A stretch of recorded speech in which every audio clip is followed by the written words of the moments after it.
तर मार्गशीर्ष महिन्यातला हा पहिला गुरुवार आहे आणि सर्वांनी छान असे उपवास केले असतील। सर्वजण आई लक्ष्मीची छान अशी पूजा आज करणार आहेत। तर मी सुद्धा पूजेला सुरुवात केलेली आहे। तर सर्वात अगोदर मी जे आहे स्वागत दीप जो आहे आई लक्ष्मीच्या स्वागतासाठी मी बाहेर प्रज्वलित करत असते। तर त्यासाठी एक तांब्याचा कलश आणि त्यामध्ये पाणी भरून घ्यायचं, छान त्याची हळदी कुंकुने पूजा करून घ्यायची, त्यामध्ये दुर्वा फुलं टाकून छान मस्त त्याच्यावरती 5 रेषा ज्या आहेत त्या ओढून घ्यायच्या, त्याच्यावरती नागवेलीची पानं जी आहे ती ठेवायची आणि मग एक तांदूळ आहे, तांदूळ प्लेटमध्ये घ्यायचे आणि त्याच्यावरती अष्टदल कमल काढायचं आणि त्यानंतर मग जो दिवा आहे ना तो दिवा ठेवायचा। तो दिवा देशी तुपाने म्हणजे गाईच्या तुपानेच लावायचा आहे आपल्याला। छान असं त्याचं पूजन करून घ्यायचं, घरातूनच मी त्याचं पूजन वगैरे करून घेतलेलं आहे। हे 2 दिवे जे आहे ते मी उंबरट्यावर लावणार आहे, कारण उंबरट्या पूजनही मला आज करायचं आहे। हळदीचं लेपन तसं नेहमी रोज मी करत असते, पण काही सणासुदीला किंवा काही छान असं विशेष पूजा असेल त्या दिवशी हळदीचं लेपन मी करत असते। तर छान मी उंबरट्याचं पूजन करून घेतलेलं आहे। बाहेर माझी रांगोळी सुद्धा काढायची बाकी आहे, कारण मी सर्व कामं झाल्यानंतर मग देवपूजेला बसत असते, कारण की सकाळमध्ये मुलाचा डबा आणि मिस्टरांचा डबा असतो, त्यामुळे मी घरातली सर्व कामं आवरून घेत असते। त्यानंतर मग पूजेला सुरुवात करते, कारण मग कामं राहू दिली आणि मग देवपूजेला बसल्यानंतर काहीतरी कोणाला काहीतरी लागत असते, माझं हे राहिलं ते राहिलं आणि आपणही मग आपलं मन जे आहे ते शांत राहत नाही। आपल्यालाही वाटतं की अरे आपलं हे काम बाकी आहे ते काम बाकी, त्याच्यामध्ये मन जे आहे आपलं इकडे तिकडे भटकत असतं आणि मग तशी पूजा केल्याचा काही त्याचं फळ मिळत नाही। त्यामुळे जे आहे ना सर्व कामं आवरून घ्यायची आणि मग शांततेमध्ये जे आहे ती पूजा करायची। तर हळदीचं लेपन मी करायला घेतलेलं आहे। तर हळदीच्या लेपनामध्ये मी गोमूत्र, त्यानंतर गुलाबजल, अष्टगंध आणि आपलं कापूर जो असतो तो मी टाकत असते। आणि मी अगोदर हळदीचं लेपन नव्हते करत, 4-5 वर्षापासून मी हळदीचं लेपन करायला सुरुवात केलेली आहे, कारण साऊथमध्ये जे आहे ना हळदीचं लेपन नेहमी ते करत असतात, कारण असं म्हणतात की हळदीचे लेपन केल्याने आपल्या घरामध्ये छान पॉझिटिव्हिटी येते, आपल्या घरातला जो परिसर आहे तो आनंदमय असतो आणि हळदीला खूप पवित्र मानलं गेलेलं आहे, कारण की आपण कुठलाही शुभ कार्य असेल, लग्न असू दे किंवा कुठलाही शुभ कार्य असू दे, त्यामुळे आपण हळदीचा जो उपयोग आहे तो करत असतो। कारण पिवळा रंग हा भरपूर शुभ आणि खूप म्हणजे म्हणतात ना त्याच्यामध्ये खूप पॉझिटिव्हिटी असते, म्हणून आपण हळदीचा उपयोग जो आहे तो कुठल्याही शुभ कार्याला करत असतो। आणि खरंच पिवळ्या रंगाकडे बघितल्यावर एक वेगळीच एनर्जी आल्यासारखं वाटतं। तर मी छान अशी साच्याने रांगोळी काढून घेत आहे, अष्टलक्ष्मी रांगोळी आहे आणि हा साचा सुद्धा मी मिशोवरूनच मागवलेला होता। जेव्हा खूप घाई असते ना तेव्हा पटकन अशी रांगोळी आपली निघून जाते आणि त्यावरती मी आता थोडंसं जे आहे पिवळ्या रंगाचे असे डॉट देऊन त्याच्यावरती लाल रंगाने असं रांगोळी करून घेणार, कारण मी पूर्ण रंग नाही भरत, कारण रोज एवढं रंग भरले ना तर मग रंगही जास्त लागतो आणि ते वायाही जातात। त्यामुळे मी असं नेहमी करत असते की पांढऱ्या रांगोळीवरती थोडे जे डॉट्स आहे येलो आणि रेड रंगाच्या रांगोळीचे मी करत असते। खाली मी असे तांदूळ टाकून घेतले, तिथे रांगोळीची पूजा करून घेतली आणि मग कलश जो आहे तो मी स्थापित करून दिलेला आहे। छान अशी फुलं मी ठेवून दिलेली आहे आणि मग दीप प्रज्वलित करून मी उंबरट्याचं पूजन करून घेणार आहे। साऊथचे जे यूट्यूबर्स आहेत ना त्यांचे मी बरेचसे व्हिडिओ बघत असते आणि ते खूप छान प्रकारे पूजा करतात, कोणतीही पूजा करतात ना तर खूप छान अशी मांडणी करतात आणि सर्वात जास्त ते कोणत्या देवाला मानतात, आपले बालाजी आणि लक्ष्मी माता यांची खूप छान अशा प्रकारे ते सेवा करत असतात। तर त्यांचे व्हिडिओ तुम्ही सुद्धा बघा, खूप छान छान पूजा केलेल्या असतात। तर मी त्यांचे व्हिडिओ बघूनच खूप गोष्टी शिकलेली आहे आणि मला असं नाही वाटत की कोणाचं बघितल्यानंतर आपण केलं तर ते कॉपी केल्यासारखं होतं, असं काही नाही आहे। चांगल्या गोष्टी जर आपण कोणाकडून घेत असाल तर नक्की त्या घेतल्या पाहिजे, मग तो लहान मुलगा असू दे किंवा मोठा व्यक्ती असू दे, जर तो चांगल्या गोष्टी त्याच्यामध्ये असतील आणि आपल्याला त्या घेता येत असतील तर नक्कीच घेतल्या पाहिजे। आपल्यापेक्षा लहान जरी असला आणि त्याच्यात खूप चांगले गुण असले ना तर आपण नक्कीच घेतले पाहिजे। असं कधी वाटू दिलं नाही पाहिजे की हा आपल्यापेक्षा लहान आहे, आपण याच्यापासून काय शिकणार आहोत, त्याच्याकडे शिकण्यासारखं असेल तर नक्कीच आपण त्याच्याकडनं शिकलो पाहिजे। त्यानंतर माझं देवपूजा करायची बाकी होती, तर मी उंबरठा बाहेरचं करून घेतलं, म्हटलं थोडासा वेळ झाला ना मग बाहेर करायला व्यवस्थित दिसत नाही, कारण ऑलरेडी मला 9-9:30 होऊन जातात देवपूजा करायला। तर 9 वाजता मी उंबरठा पूजन केलं होतं, सर्व कामं वगैरे आवरून, आणि आम्ही विरधी झालेलो होतो, त्यामुळे माझं मंदिर सुद्धा 10-12 दिवसापासून असंच होतं। तर छान मस्त मी असं मंदिर स्वच्छ करून घेणार आहे, सर्व देव उजळून घेणार आहे आणि त्यानंतर मग देवपूजा करून घेणार आहे। तर देव वगैरे उजळून छान मंदिर स्वच्छ करायलाच मला 3 ते 4 तास लागलेले आहे, कारण सर्व भांडी देवाची जी आहे ती मी सर्व घासली, देव पूर्ण उजळवले। त्यानंतर मग मी छान अशी देवांची मांडणी करून घेतलेली आहे आणि आता मी फुलं चढवून तुम्हाला दाखवते कसं दिसते। तर काही फुलांची झाडं मी लावलेली आहे, त्याचीच फुलं मी तोडून आणलेली आहे आणि काही थोडीफार जी आहे शेवंतीची वगैरे फुलं मी बाजारातून आणलेली होती।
तर छान पूजा वगैरे करून झालेली आहे आणि तुम्ही बघू शकता हा सर्व पसारा आहे तो मी आता आवरून घेते आणि मग नंतर पूजा मांडणी करून घेणार आहे। तर पूजा मी मांडायला 2 वाजता बसले होते, कारण मला ते सर्व मी आवरून घेतलं, थोडीशी फार जी कामं होती ती सुद्धा करून घेतलेली आहे। छान मी जागा स्वच्छ करून घेतली त्याची आणि तिथे स्वस्तिक काढलेला आहे, हळदी कुंकूने पूजा करून घेतलेली आहे आणि 2 इथे मी पाट ठेवणार आहे, कारण जे मी आसन घेतलं होतं तुम्हाला व्हिडिओमध्ये दाखवलं होतं मी, तो आता मी रिसेंटली जो हॉल व्हिडिओ केला होता त्याच्यामध्ये, तर थोडंसं ते आंब्याची जी पानं लटकवलेली आहे ना खाली ते दिसली पाहिजे म्हणून मी 2 पाट असे ठेवलेले आहे, कारण चौरंगावरती ना माझं ते थोडं लहान होतंय म्हणून मी असे पाट ठेवलेले आहे एकावर एक, कसं म्हणजे ते खाली जे आहे ते लोमकलेले खूप सुंदर दिसावे। आणि ही प्रभावळ सुद्धा मी बनवलेली होती, मला साधी सुधीच प्रभावळ मी बनवली, कारण की कार्डबोर्ड छोटंसं होतं। मी बरेचसे यूट्यूबवरती व्हिडिओज बघितले होते खूप छान छान आणि अट्रॅक्टिव्ह जे आहेत दिसायला अशा मस्त प्रभावळ बनवलेल्या आहेत, पण त्याच्यासाठी जो आहे कार्डबोर्ड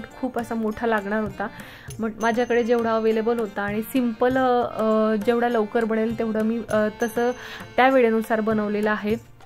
तर बघा मी हा कापड जो घेतला होता आसन ते छान असं अंथरून घेतलेला आहे आणि त्याच्यावरती अजून एक चौरंग ठेवलेला आहे, कारण की जी साडी आहे ना ती 10 इंचाची आहे, म्हणून थोडंसं उंच व्हावं आणि साडीचा जो छान असा लुक यावा म्हणून मी अजून पाटावरती पाट ठेवलेला आहे, कारण कलशची साईज जी आहे ती लहान आहे आणि ती साडी जी आहे ती खूप मोठी होत होती, खाली येत होती, म्हणून मी थोडंसं अजून उंच त्याला हाईट मिळावी म्हणून मी त्याच्यावरती छोटासा चौरंग ठेवलेला आहे। आणि ही 5 झाडांची पाने मी ठेवलेली आहे। त्यानंतर बघा अंबाबाईचा मी हा मुखवटा डेकोरेट केलेला होता आणि आता मिशोवरती छान असे मुखवटे मिळत आहेत, तर तुम्ही सुद्धा घेऊ शकता जर तुम्हाला हवा असेल तर। अजून आपले 3 गुरुवार बाकी आहेत, तर तुम्ही आता ऑर्डर केलं तर 2, 3, 4, 5 दिवसामध्ये तुम्हाला रिसीव्ह होऊन जाईल। तर मी छान असं तो मुखवटा लावून घेतलेला आहे आणि मी आधी जशी मांडणी करायची ना माझ्या लक्षातच नाही की मी कमळ सुद्धा घेतलेला आहे, मग नंतर माझ्या लक्षात आलं की आपण ते कमळ घेतलं होतं, चला आपण ठेवून बघूया। मग ही कडी मी घेतली होती, ही सुद्धा माझ्या लक्षात नव्हती की मी घेतलेली आहे। मी सामान व्यवस्थित काढून ठेवला होता, पण जशी मी अगोदर मांडणी करायची ना तेच माझ्या डोक्यामध्ये होते, पण मी मांडता मला लक्षात आलं की अरे आपण ह्या नवीन वस्तू घेतलेल्या आहे तर आपण याचा तो उपयोगच केला नाही, तर चला ठेवून बघूया। तर मी ते कमळ ठेवलं, तर तुम्ही बघू शकता साडीने जे आहे ना ते झाकलं गेलं होतं, फक्त खालची जी पानं आहे ना ती ग्रीनवाली ती दिसत होती, पण जो पिंक कलर आहे तो साडीमुळे दिसत नव्हता। छान मी अशी ज्वेलरी घातली आईला आणि माझी जी ज्वेलरी आहे ना मी ती वेगळीच ठेवते आणि खूप अशी जास्त ज्वेलरी नाही आहे माझ्याकडे, 2-3 सेट आहे देवी आईसाठी घ्यायचे आहेत मला छान असे सेट आईसाठी, पण बघू आता केव्हा घेतला। एक सेट मी आता मागवलेला आहे ते तुम्हाला मी दाखवेल मी कोणता सेट मागवलेला होता रिसेंटली मिशोवरनं। आता मी ज्या 4-5 वस्तू मागवलेल्या आहेत त्या येतील ना तेव्हा मी तुमच्यासोबत ते ज्वेलरी कोणती घेतली ते सुद्धा मी तुम्हाला शेअर करेल तुमच्यासोबत।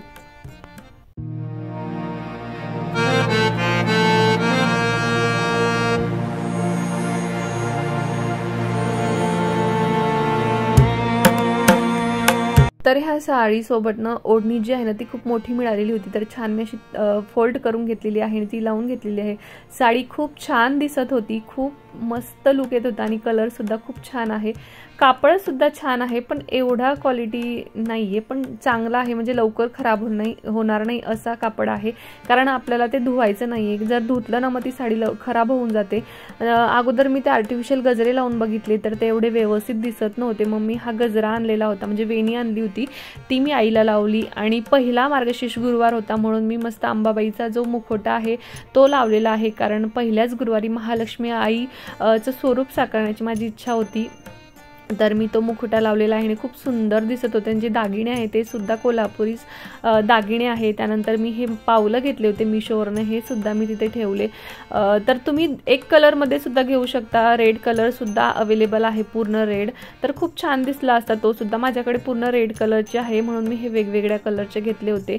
मग गणपती बाप्पांची स्थापना केली आणि नंतर मग मांडणीला सुरुवात केली। ह्या समया मी अगोदर लावून बघितल्या, इलेक्ट्रिक समया, पण ते चालूच होत नव्हत्या, माहीत नाही त्यांना काय झालं, कारण गणपतीमध्ये लावल्या होत्या तर त्या चालू होत्या, पण आता लावून बघितल्यानंतर डीम चालत होत्या एकदम, काय माहिती खराब झाल्या का काय। मग नंतर मी त्या समया काढून घेतल्या आणि आपल्या पितळी समया लावल्या। त्यानंतर बघा मी हे खाली जे अंथरलेलं आहे ना, हे ताटावरती आपण जे नैवेद्य वगैरे असतो ना त्याच्यासाठी त्याचं कवर असतं, तर मी हे 3 कवर मागवलेले आहेत मीशोवरनं, हे सुद्धा मी तुम्हाला एक व्हिडिओ हॉल करणार आहे आता रिसेंट, तेव्हा तुम्हाला दाखवेल। क्वालिटी खूप चांगली आहे त्याची सुद्धा, वेलवेटची आहे आणि मला 150 रुपयाला 3 रिसीव झालेले आहे। तर मी छान असं खाली अंथरून घेतलं। त्यानंतर मग इथे मी मांडणी मांडून घेतलेली आहे, जेवढी मला मांडणी लागणार होती।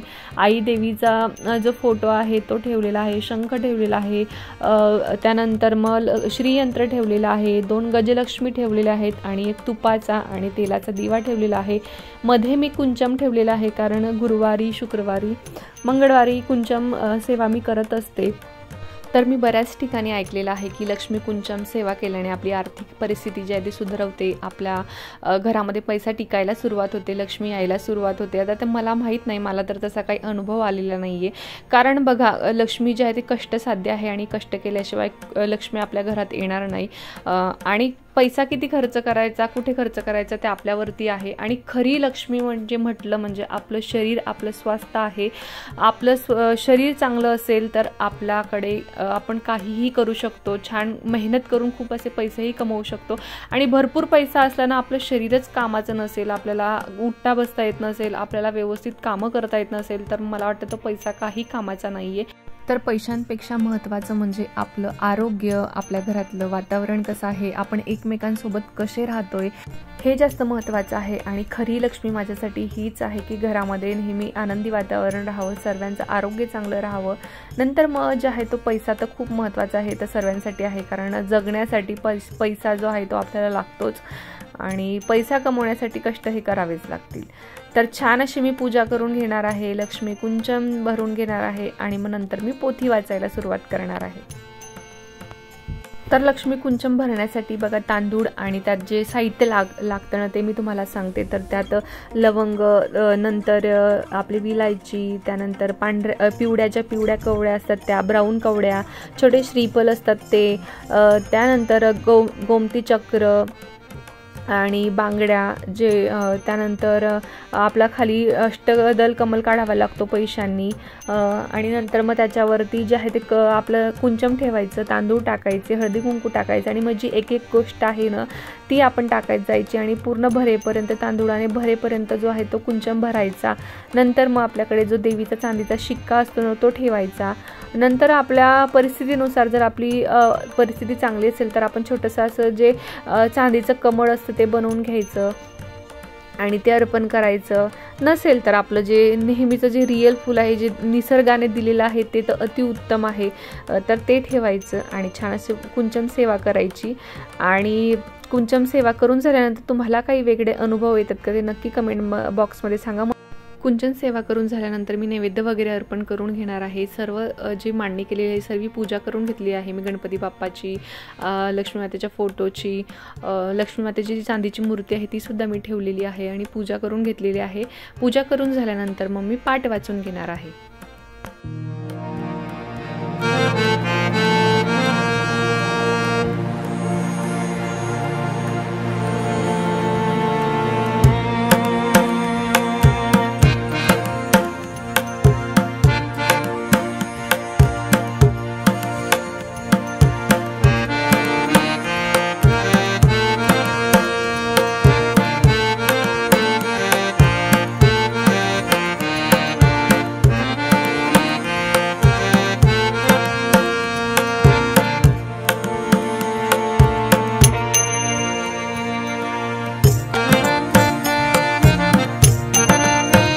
आरती वगैरे करून झालेली आहे आणि छान आईला मी मागणी केलेली आहे की आई सर्वांना सुखी आनंदी आरोग्यवान ठेव आणि सर्वांच्या मनाची इच्छा पूर्ण कर, अशी मी प्रार्थना केलेली आहे। तर माझी छानशी अशी पूजा झालेली आहे। घरामध्ये खूप छान वातावरण निर्माण झालेलं होतं। तुम्ही कुठलीही पूजा करणार ना तेव्हा घरातलं जे वातावरण आहे ते अगदी अगदी खूप प्रसन्न होऊन जातं जेव्हाही तुम्ही देवाची पूजा करणार तेव्हा।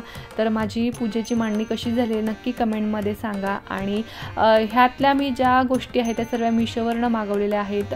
जर तुम्हाला हव्या असतील तर तुम्ही माझा तो मिशो हॉल जाऊन बघू शकता आणि तुम्ही तिथून घेऊ शकता। क्वालिटी खूप छान आलेली आहे। तर बघा आपली आई किती सुंदर दिसत आहे आणि तुम्ही सुद्धा खूप छान अशी पूजा केली असेल, मांडली असेल आणि आईकडनं खूप छान छान आशीर्वाद तुम्हालाही मिळाले असतील। तर आई तुमची माझी सर्वांची इच्छा पूर्ण करो हीच आईच्या चरणी प्रार्थना करते। आणि माझी पूजा कशी वाटली तुम्हाला ती नक्की कमेंट बॉक्समध्ये सांगा। भेटूया नवीन व्हिडिओमध्ये, तोपर्यंत सर्वांना बाय बाय।